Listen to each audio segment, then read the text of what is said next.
Hey everybody, welcome back to the 1RC YouTube channel.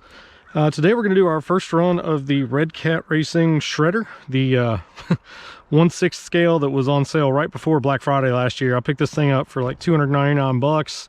Figured I'd give it a shot, and I figured since it was so large, I might actually stand a chance of seeing it. Going to be running it on 4S today. This is 4S only capable ESC. It is a variant of, I think it's a rebrand or a rebadge of the Hobbywing SC8. Already kind of encountered our first problem. Went to lift the door on the transmitter, and this happened. So hopefully not an indication of things to come. And again, we have I've also got the landslide here next to it. We'll be running it a little later today. So I'm hoping between the two, I've got the right transmitter with the right truck. I hope. If not, this is gonna get real spicy real quick. So again, running it on two Ovonic 2S 5000 milliamp 50C batteries. So that's what I normally run with my other 10th scales.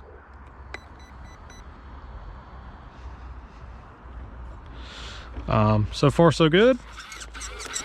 Steering works, throttle works. Looks like we picked the right one. The only modification I made to the truck so far, I did go through and gorilla tape the body, just in an effort to keep it somewhat in one piece, since there aren't any other body options for this truck. On the landslide, we chose to do the drywall and shoe goo method, which I've had good success with before. Somebody recommended that I try the gorilla tape for 10 bucks a roll. I had hoped for better results, but we'll see how it keeps this PVC body. You know, it's not Lexan, so we'll see how it keeps this PVC from cracking and becoming a useless mess.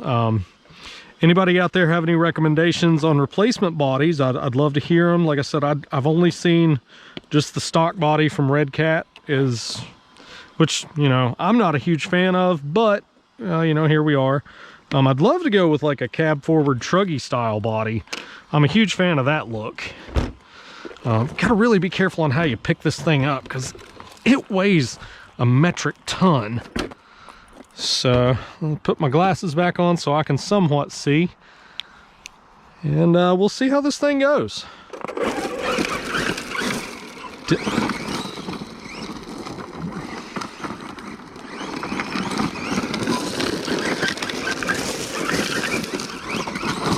Definitely has some torque.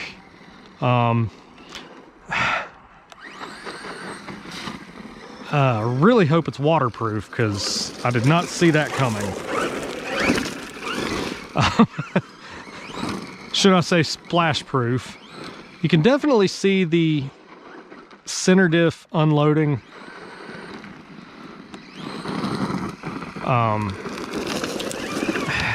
That I knew going in that was going to be an issue.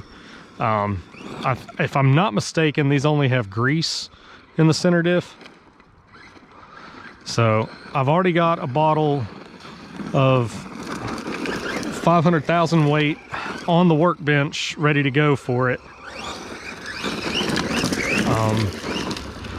On the looser dirt there, these tires actually hook up pretty well. You know, nothing with 4S is gonna hook on gravel. That's just kind of a given. But over here in the here's some looser areas, and they hook up a little better there. Pretty happy with the torque. I don't feel, of course I may feel different when I get this thing out on like a larger area, but I don't feel like this needs 6S. It's light for what it is. It's still heavy, don't get me wrong. It's a beefy truck, but it's light for how big it is. The brakes, I'm not a huge fan of. You saw there, they don't lock the wheels. and it took it a significant amount of time to slow down.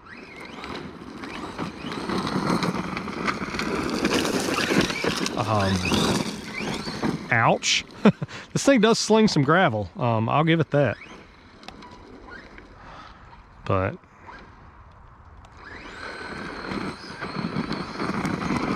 yeah, you can kind of see there where it hit that bump, you know, the front tires became pizza cutters. So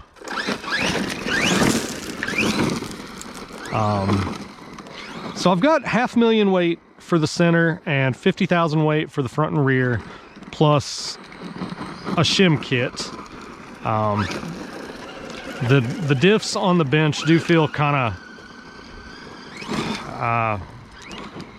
they feel a little sloppy. They feel a lot looser than I'd feel comfortable with.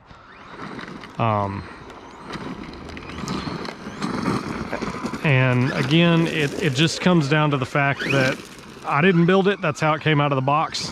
And that's my personal preference. I'd much rather have thicker diff fluid in the center to where it actually sends power to all four wheels instead of ballooning the fronts and, you know, just dumping all the power to them instead of driving the rears. I would love to take this thing to a skate park and see how it handles some jumps, and I really am excited to get it on track. With any luck, the track will be finished this year. It is, you know, having all the things that have gone on in my personal life have kind of put a kibosh on me being able to work on the track. But I'm hoping that a 28 by 70 will be big enough. We're going 28 foot, 4 7-foot lanes, because it's just me. I'm not going to be, you know, hosting races or anything. And the straights are going to be 70 feet long, so hopefully that's enough for this thing to get around comfortably. Yeah, it's... If I was just going to be running it on gravel, I would definitely put a set of maybe belted Badlands, or if I wanted to keep the monster truck look, a set of belted Mashers would be a good choice. These tires for gravel just don't have enough tread depth. They're spreading the load out way too much over too large of a contact area. I would say let's take it over to some pavement, and we'll see how it does on a firmer surface. My guess is that it should do pretty good on pavement, on concrete, things like that. But like, yeah, you can see where it's hard pack here. Oh, that was not good. Well, thank you, Redcat, for making this thing splash proof. I will give credit to that. I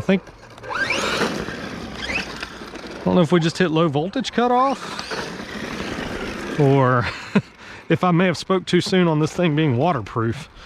But yeah, that was a little bit of a puddle. So, oops.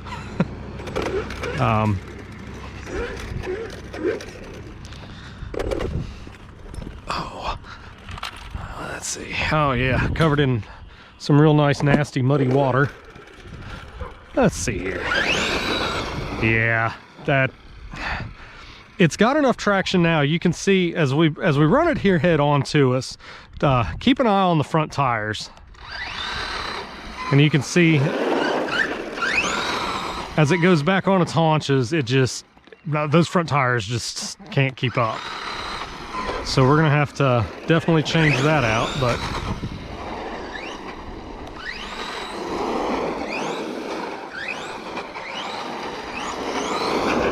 yeah, thicker diff oil is definitely going to be needed, but I mean, it's lively. And it's definitely got some punch for a 6 scale on 4S. Let's see here. Definite delay between reverse and forward, so you can't really get a good Rockford going. That's not me hesitating. That's excuse me. That's the truck not responding. Speaking of not responding, that servo could stand to be a little bit more powerful and a fair bit quicker. And I know that's a gripe everybody has with RTRs.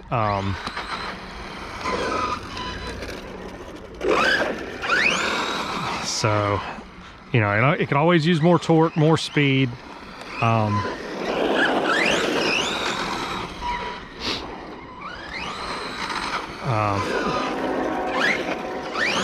Okay. Well, I think the sound of the train coming is going to be cue for us to power this one down and start up with the landslide. So quick outro. If you're not already subscribed, please do so. We thank you for watching today and have a great day.